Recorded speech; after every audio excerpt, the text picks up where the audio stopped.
ថ្ងៃដំបូងដែលបងបានជួបអូនពីភពលោកដូចស្ងប់មួយផ្លែគ្រាន់តែអូនងាកមកញញឹមបេះដូងបងក៏ញ័រដោយមិនដឹងខ្លួនកែវភ្នែកអូនភ្លឺដូចផ្កាយមើលម្ដងណាក៏មិនចង់ងាកចេញហើយរាល់ពេលអូននៅក្បែរចិត្តបងកាន់តែកក់ក្ដៅមិនដឹងថាវាជាអ្វី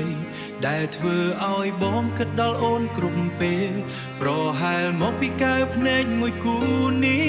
ដែលលួចយកបេះដូងបងទៅក្នុងកែវភ្នែកអូនបងឃើញពិភពលោកដ៏ស្រស់ស្អាតគ្រាន់តែអូនមើលមកបងក៏ធ្វើឲ្យថ្ងៃធម្មតាមានន័យហើយបងចង់កាន់ដៃអូនដើរមើលផ្កាយរាល់យប់ព្រោះចាប់ពីមានអូនបេះដូងបងលែងឯកាទៀតហើយពេលអូនសើចក៏ដូចភ្លេងផ្អែមធ្វើឲ្យពិភពលោកបងស្ងប់ស្ងាត់បង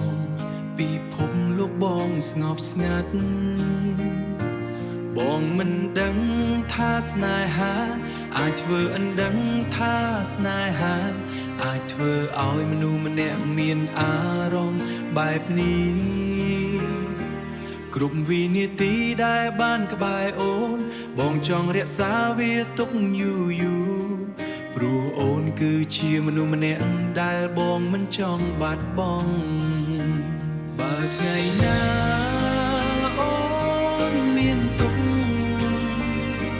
សូមឲ្យបងនៅក្បែរមើលថែអូនដោយបេះដូងមួយដែលស្រឡាញ់អូនពិតប្រាកដ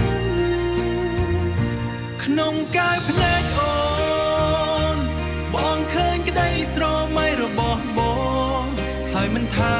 ពេលវេលាកន្លងប៉ុណ្ណាចិត្តបងនៅតែជ្រើសអូនព្រោះគ្រាន់តែអូនមើលមកក៏គ្រប់គ្រាន់ឲ្យបេះដូងបងញញឹមហើយស្នេហាមួយនេះនៅក្នុងចិត្តបង